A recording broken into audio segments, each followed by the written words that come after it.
Un saludo cariñoso y fraterno a cada uno de ustedes, queridos hermanos. Quiero leer en esta ocasión, en la palabra del Señor, en la segunda carta del apóstol San Pablo a Timoteo, capítulo 3, versículos 14 al 17.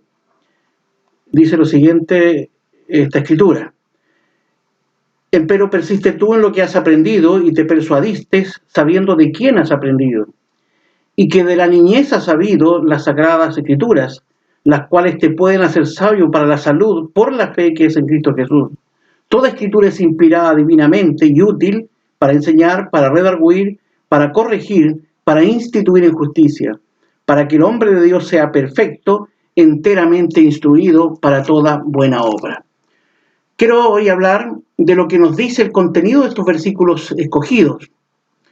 Me parece importante el poder enfatizar la trascendencia, la importancia que tiene la palabra de Dios para el alma de la iglesia y también para el alma de nuestra patria, especialmente en este tiempo de oposición a Dios y a la fe bíblica, y también ante la indiferencia del propio cristianismo a la palabra de Dios. Veamos algunas cosas aquí. Lo primero que quiero decir es ver la correcta actitud que debemos tener ante la palabra de Dios, como nos dice aquí el versículo 14. Debemos, dice, persistir en la doctrina bíblica. Empero persiste tú en lo que has aprendido. Esto dice Pablo a Timoteo. Persistir da la idea de morar, de residir, de permanecer y finalmente de mantenerse en aquello. Aquí es un llamado personal que Pablo hace a Timoteo. Persiste tú. Y también un llamado a cada uno de nosotros a mantenernos apegados a lo que hemos aprendido de la palabra de Dios, al conocimiento de la palabra de Dios, que es la única base segura de nuestra fe y de nuestra conducta. Este es un llamado importantísimo que nos hace Dios aquí por su palabra. Debemos además estar persuadidos, con convicciones firmes en la verdad contenida en la palabra del Señor, como dice la parte B de este versículo 14. Te persuadiste. Persuadir es convencerse con argumentos. Timoteo debía mostrar en su conducta la fe que tenía, porque la verdad bíblica no es una sensación, no es un rito religioso, es una verdad espiritual, una verdad moral y experimental, vivencial. Es una persuasión, es decir, una convicción y certeza de la verdad bíblica que parte en lo que creemos y se muestra en lo que hacemos posteriormente. Tal como Timoteo, nosotros debemos, hermanos, estar seguros en lo que creemos y ser fieles en cómo lo vivimos y lo enseñamos a otros. Aunque otros, y muchísimos, sean motivados por un cristianismo emergente el día de hoy, un cristianismo a la carta, como suele llamarse, o un cristianismo enchulado, arreglado, fascinante para otros. No, hermanos, nosotros debemos ser fieles al Señor. Persiste tú en lo que has aprendido. Debemos además seguir las fieles enseñanzas, como dice la última parte de este versículo 14, sabiendo de quién has aprendido. Timoteo aprendió primero en su familia, de su abuela Loida y de su madre Eunice. Esa fue la primera escuela, la más importante, la que más marca en la vida a las personas. Dice el versículo 5 del primer capítulo de esta carta, recordando este hecho, trayendo a la memoria la fe no fingida que hay en ti, la cual residió primero en tu abuela Loida y en tu madre Eunice, y estoy cierto que en ti también. Esto está diciendo Pablo. Dos mujeres de fe probada aparecen aquí en la vida de Timoteo, que impactaron la vida de este joven, de este niño, de este muchacho. También está Pablo, su maestro espiritual, su padre espiritual. Así que cuán importante es saber quiénes nos enseñan y qué nos están enseñando. Así que, hermanos, asegurémonos que sea la misma palabra de Dios la que nos enseña, la que marque nuestras convicciones y la que defina nuestra conducta y el modo de vida que vamos a tener como cristianos. Lo más importante hoy día es la enseñanza en la iglesia. No es qué tipo de instrumentos se usan, qué tipo de adoración hay, ¿cierto? O cuál es la cantidad de miembros que asisten, o cuál es el estilo del templo que tienen. Lo que importa es qué se está enseñando desde los púlpitos. Lo segundo que quiero mencionar es que además debemos comprometernos con la palabra de Dios desde la niñez, como dice el versículo 15, y que desde la niñez ha sabido las Sagradas Escrituras. Así que, hermanos, comprometidos desde la niñez con la palabra de Dios, versículo 15, y que desde la niñez ha sabido las Sagradas Escrituras. Aquí niñez se usa una palabra griega que es breifo, que se refiere aún desde un niño no nacido hasta un preadolescente. Abarca el tiempo ideal, el tiempo especial de aprendizaje en la formación de un niño y de una persona. Con esto, Pablo nos está recordando que no debemos desperdiciar la niñez para poner en la mente y en el corazón la verdad de la palabra de Dios. No hay que esperar hasta que sean mayores.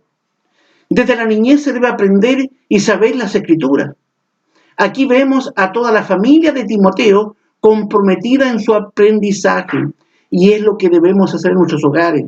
Toda la familia comprometida en el conocimiento, en el aprendizaje de la palabra de Dios y también en la predicación, en la transmisión de esta verdad aprendida a otras personas que hoy día lo necesitan. Así que el aprendizaje de la Escritura es una necesidad. Dice Proverbios 22:6, instruye al niño en su carrera, en su camino, aun cuando fuere viejo, no se apartará de ella. Así que la Biblia es esencial. Lo confirma el Salmo 19, textos 7 y 8. La ley de Jehová es perfecta, que vuelve, que convierte el alma. El testimonio de Jehová fiel, que hace sabio al pequeño, al humilde. Los mandamientos de Jehová son rectos, que alegran el corazón. El precepto de Jehová puro, que alumbra los ojos. Y agrega el Salmo 119:9. ¿Con qué limpiará el joven su camino? Con guardar tu palabra. Así que enseñar las Escrituras es además un mandamiento de Dios, como lo dice el texto muy conocido de Deuteronomio 6 y 7. Y estas palabras que yo te mando hoy estarán sobre tu corazón y las repetirás a tus hijos y hablarás de ellas estando en tu casa y andando por el camino y al acostarte y cuando te levantes. Y este tiempo, hermanos, de pandemia es un tiempo ideal para cumplir esta verdad, este mandamiento del Señor en el hogar. Agrega además el Salmo 78, textos 6 y 7. Dice que Él puso ley en Israel, la cual mandó a nuestros padres que la notificasen a sus hijos, para que lo sepa la generación venidera y los hijos que nacerán, y los que se levantarán lo cuenten a sus hijos, a fin de que pongan en Dios su confianza. Cuán relevante, cuán importante es el deber, la responsabilidad familiar en el aprendizaje de la palabra del Señor. La Escritura además es poderosa para darnos sabiduría, como dice la segunda parte del texto 15. Estas palabras, las cuales te pueden hacer sabio. La Biblia no solo nos da conocimiento, sino que nos hace sabios. Nos da herramientas divinas para encarar la vida. Dice el Salmo 19:7, el testimonio de Jehová fiel que hace sabio al pequeño. Hoy los niños manejan mucha información, pero sabemos que son analfabetos espirituales. Cada día son menos capaces para enfrentar la vida de verdad, la vida real. La Biblia además es poderosa y única para llevar a la salvación. Dice sabios para la salud, salvación por la fe que es en Cristo Jesús. Así que es usada por el Espíritu Santo para darnos nueva vida, para regenerarnos. Dice Pedro, 1 Pedro 1:23, siendo renacidos no de simiente corruptible, sino de incorruptible por la palabra de Dios que vive y permanece para siempre. Así que, hermanos, el oírla nos lleva a la fe, a creer, para finalmente ser justificados. Romanos 10 dice ahí, texto 11 y 17, porque la Escritura dice, todo aquel que en él creyere no será avergonzado. Luego la fe es por el oír y el oír por la palabra de Dios. Así que, hermanos, es usada por el Espíritu para santificarnos. Juan 17:17 dice, santifícalos en tu verdad, tu palabra es verdad. Pero, hermanos, quiero advertir, no somos salvos por conocer la Biblia, no, sino que somos salvos por gracia, mediante la fe en Jesucristo, como dice Efesios 2, 8 y 9. Porque por gracia sois salvos por la fe, y esto no de vosotros, pues es don de Dios, no por obras, para que nadie se gloríe. La autoridad de la palabra de Dios es importantísima. La autoridad de la palabra de Dios. Sabemos que la Biblia es inspirada, plenaria y verbalmente, es decir, toda ella es inspirada y cada una de sus palabras, dadas por Dios. Así que toda la Biblia ha sido dada por inspiración de Dios, como dice el versículo 16. Toda escritura es inspirada divinamente. Aquí la palabra escritura o grafé se refiere a toda la escritura, a toda ella, y también a cada parte de ella, a cada palabra. Por eso es que plenaria y verbal es su inspiración. Es decir, cada pensamiento, cada libro, cada frase, cada palabra, cada letra es inspirada. Teumneustos, como dice ahí el griego. Dios sopló, ¿cierto? O soplada por Dios. Tal como sopló Dios el aliento de vida al hombre allí en el Edén, así también la escritura fue dada. Así que es perfecta, es infalible, es exacta en todo lo que ella trata, ya sea fe, ciencia, historia, es precisa y exacta. Pedro también habla sobre la inspiración. Segunda de Pedro 1:21 dice, porque la profecía no fue en los tiempos pasados traída por voluntad humana, sino que los santos hombres de Dios hablaron siendo inspirados del Espíritu Santo. Pedro aquí no usa la palabra soplar, sino que usa una palabra que indica empujar, es decir, los impulsó a aquellos hombres a escribir.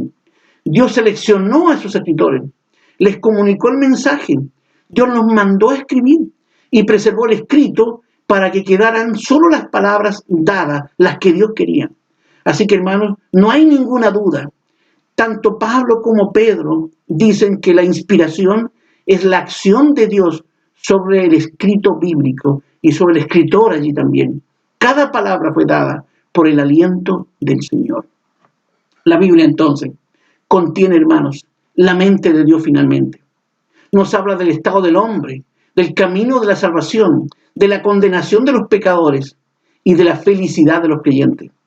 Sus doctrinas son santas, sus mandamientos son determinantes, sus historias son verdaderas y sus decisiones son inmutables. Dijo sobre esto mismo Gautier, aquel predicador escocés, dijo lo siguiente sobre la Biblia: es un arsenal de armas celestiales, un laboratorio de medicamentos infalibles, una mina de riqueza inagotable, es una guía para todas las carreteras, un mapa para todos los mares, un medicamento para cada enfermedad, agua para el sediento, alimento para el alma hambrienta y un bálsamo para toda herida. Nos quitan nuestra Biblia y nuestro cielo ha perdido su sol. Qué maravillosas palabras de este predicador. Así que, hermanos, la Biblia, al ser inspirada, entonces Dios le da a ella un poder eficaz. La hace entonces un instrumento activo en manos del Espíritu para producir efectos reales en la totalidad de la vida de cada persona que le busca, que la lee, que la cree, que la recibe. El Espíritu sopló el escrito comunicándole vida a aquella palabra y poder para actuar en las personas. Dice Hebreos 4:12, porque la palabra de Dios es viva y eficaz y más penetrante, más cortante que toda espada de dos filos y que alcanza hasta partir el alma y aún el espíritu y las coyunturas, ¿cierto?, lo más duro, y los tuétanos, lo más escondido y profundo, y discierne los pensamientos y las intenciones del corazón. La Biblia no solo tiene poder, sino que además la Biblia fue dada con propósito. Dice el versículo 16, su segunda parte, y es útil para enseñar, para redarguir, para corregir y para instituir en justicia.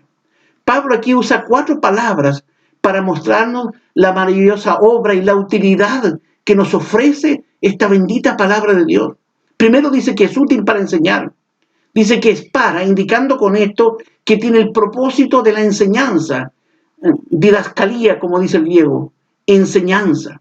La Biblia, la única válida, no solo para quien la lee, sino para dar conocimientos y enseñanzas de la gracia redentora de Dios en la persona de nuestro Salvador Jesucristo. Es también para redarguir, es útil para reconvenir, para reprender, porque todos los creyentes, los hijos de Dios, necesitamos ser reprendidos continuamente por Dios en el uso que el Espíritu hace de la palabra. Y por supuesto, la única reprensión válida y con autoridad y eficaz es la que se hace por medio de las Sagradas Escrituras, con respecto a la fe y en la conducta, evidenciando y denunciando el pecado y la falsa enseñanza que pudiera haber en muchas personas o también en muchas iglesias. Lo tercero, que es para corregir, para restaurar el alma a un estado correcto, para dejar el mal y volver, ¿cierto?, a lo que Dios nos está pidiendo en su palabra, volver al camino correcto, volver, ¿cierto?, a la enseñanza verdadera. Y por último, es para instituir en justicia, para establecer, dando los fundamentos, instruyendo y educando en justicia, para vivir conforme a la voluntad de Dios, para ser bendecidos en la vida y para ser de bendición a muchas personas que hoy lo necesitan. Y por último, veamos el poder y la capacidad que tiene la palabra del Señor, como lo dice aquí el versículo 17, para que el hombre de Dios sea perfecto. Así que la Biblia y sus enseñanzas fueron dejadas con propósito, para que el hombre de Dios sea perfecto, enteramente instruido para toda buena obra. ¿A quiénes? Aquí se está, ¿cierto?, indicando la Escritura a cada persona, pero especialmente no está hablando aquí del hombre natural, sino que se está refiriendo al hombre o a la mujer de Dios. Se está refiriendo a los hijos de Dios. Habla de aquellos que han creído en Cristo y que han nacido del Espíritu y que tienen una relación vital con Dios. En ellos entonces se hace esta obra perfecta. ¿Para qué fue dejada? Para que sean perfectos. Para que sean perfectos. Para que el hombre de Dios sea perfecto, ajustado, completo, proporcionalmente equilibrado.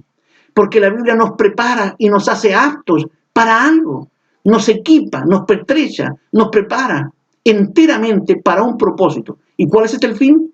El fin es para que hagamos toda buena obra. Es decir, nuestro fin no solamente es hacer obras, sino que la palabra aquí es obra. Es decir, tener una correcta forma de actuar, de conducirnos y de actuar consecuentemente con la fe que corresponde a quienes vivimos a Cristo y a quienes vivimos, ¿cierto?, para el Señor. Así que preparado para toda buena obra, para vivir de acuerdo a este libro maravilloso que Dios nos ha dado y nos ha dejado por inspiración. Así que sabemos, hermanos, que los tiempos actuales son difíciles, especialmente para los que amamos a Dios, para aquellos que tenemos principios bíblicos y una moral cristiana, para aquellos que nos gobernamos por la palabra del Señor. Ante la incredulidad y la apostasía, persistamos, hermanos, en las doctrinas fundamentales, inculquémoslas en el hogar y especialmente a nuestros niños. Sometámonos a su autoridad, a su poder y a su suficiencia. No hay bien más preciado que tener la Biblia, que leerla, que estudiarla, que meditarla, que compartirla y que vivirla en el corazón. Y si tú no eres un hijo de Dios, debes cuanto antes buscar una Biblia, tu Biblia, que a lo mejor la tienes allí guardada, escondida, olvidada. Tienes que buscar tu Biblia, porque ha sido revelada y destinada para ti, para que seas sabio, como dice el pasaje, para que puedas encontrarte con Cristo como tu Salvador. No desprecies el tesoro más valioso que podías tener, tu Biblia, a Jesucristo y tu propia salvación. Que Dios te bendiga.